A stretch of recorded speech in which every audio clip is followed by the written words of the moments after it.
안녕하세요, 여러분. 오늘은 신명기를 통해서 모세가 남긴 아주 강력한 마지막 메시지를 함께 들여다보려고 합니다.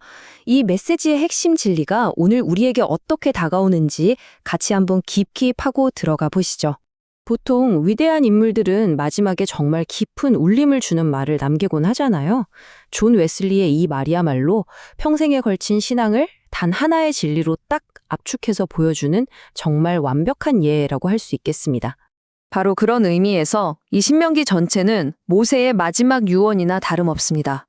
무려 40년 동안 자기 백성을 이끌었던 그가 이제 저 약속의 땅을 바로 눈앞에 두고 전한 마지막 설교인 셈이죠.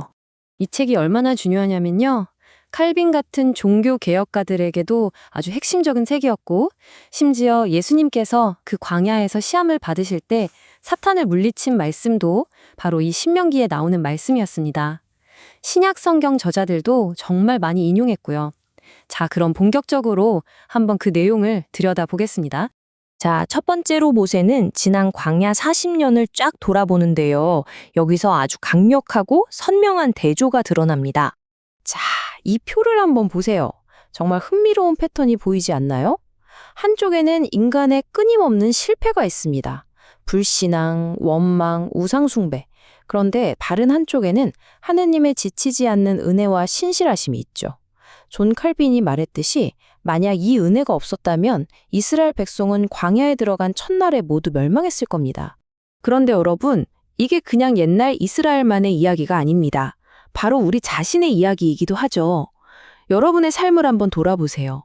우리가 처음 믿었던 그 순간부터 지금까지 수많은 실수와 실패에도 불구하고 모든 걸음, 모든 순간이 바로 그분의 은혜로 지탱되어 온 시간이었습니다. 자, 그런데 하나님께서 이런 놀라운 은혜를 주신 게 그냥 와, 좋다 하고 끝내라는 건 아니겠죠?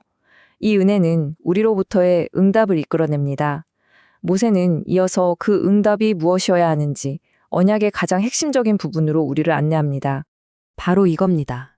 이것이 모든 율법의 요약이자 언약의 심장입니다. 하나님을 향해서 우리의 마음과 뜻과 힘, 모든 것을 다해서 사랑하라는 것. 마치 결혼관계에서 서로에게 신실해야 하는 것처럼 하나님께만 완전하고 배타적인 사랑을 드리라는 최고의 부르심이죠. 아니, 왜 이 명령이 그렇게 시급했을까요? 그 이유는 그들이 곧 들어갈 가나안 땅이 온갖 우상들로 가득 찬 곳이었기 때문입니다. 그들의 마음을 하나님에게서 빼앗으려는 것들로 가득한 영적으로 아주 위험한 세상에 들어갈 참이었던 거죠. 그런데 정말 여기서 너무나 충격적인 예언이 나옵니다. 하나님께서 직접 말씀하시는 거예요. 이 백성이 결국에는 실패할 거라고, 결국 나를 버리고 언약을 깨트릴 거라고 예언하십니다. 잠깐만요. 이게 좀 이상하지 않나요? 하나님께서 완벽한 율법을 주셨는데 정작 그 율법을 받은 사람들은 죄악된 마음 때문에 지킬 능력이 없다는 걸 하나님 자신도 알고 계신다? 그럼 이게 무슨 의미가 있는 걸까요? 이거 희망이 아예 없는 상황 아닐까요? 놀랍게도 이 거대한 딜레마에 대한 해답 역시 바로 여기 신명기 안에서 발견됩니다. 어쩌면 이것이야말로 신명기 전체를 꿰뚫는 가장 중요한 메시지라고 할 수 있습니다. 자, 여기서 결정적인 포인트는 이것입니다. 하나님께서 그들이 스스로는 도저히 할 수 없는 그 일을 그들을 위해 직접 해주시겠다고 약속하신다는 점입니다. 하나님께서 친히 그들의 마음에 손을 대셔서 당신을 진정으로 사랑할 수 있는 새 마음을 주시겠다는 거죠. 이 마음의 할례라는 건 물론 육체적인 행위가 아니죠. 이건 아주 깊은 영적인 변화, 새로운 창조를 의미합니다. 신약 성경의 표현을 빌리자면 바로 거듭남을 말하는 겁니다. 그리고 이게 정말 놀라운 게요. 성경 전체를 관통하는 약속의 흐름을 보여주거든요.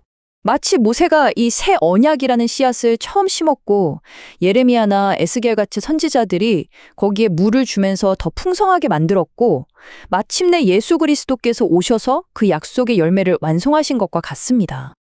이게 바로 옛 언약과 새 언약의 근본적인 차이점입니다.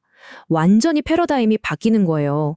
옛 언약이 네가 만약 순종하면 이라는 조건에서 시작했다면 새 언약은 내가 너를 위해 행할 것이다 라는 하나님의 주도적인 약속에서 시작합니다. 율법을 폐지하는 게 아니라 성령을 통해 그 율법을 기쁨으로 지킬 수 있는 내적인 힘을 아예 우리 안에 심어주시는 거죠. 자, 그렇다면 이 모든 놀라운 진리가 새 언약의 시대를 살아가는 우리에게는 대체 어떤 의미가 있을까요? 모세의 마지막 결론은 딱 두 가지 강력한 선언으로 요약됩니다. 첫째, 우리 하나님 같은 분은 세상 어디에도 없다. 그분은 유일하시고 모든 경배를 받기에 합당하시다. 그리고 둘째, 바로 그 하나님의 은혜 때문에 우리야말로 이 땅에서 가장 복받은 백성이다. 생각해보세요. 우리가 할 수 없었던 그 일을 하나님이 다 하셨습니다. 예수님께서 우리 대신 율법을 다 이루셨고 우리가 받아야 할 저주를 대신 받으셨습니다. 그리고 성령님께서 오셔서 우리가 스스로는 절대 바꿀 수 없었던 우리의 마음을 새롭게 바꾸셨습니다.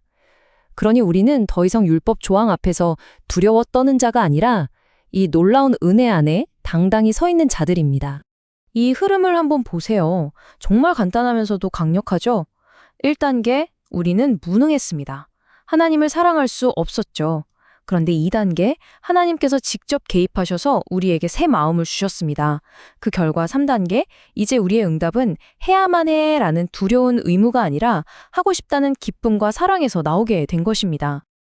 자, 이제 마지막으로 이 질문이 우리 각자에게 남는 거죠.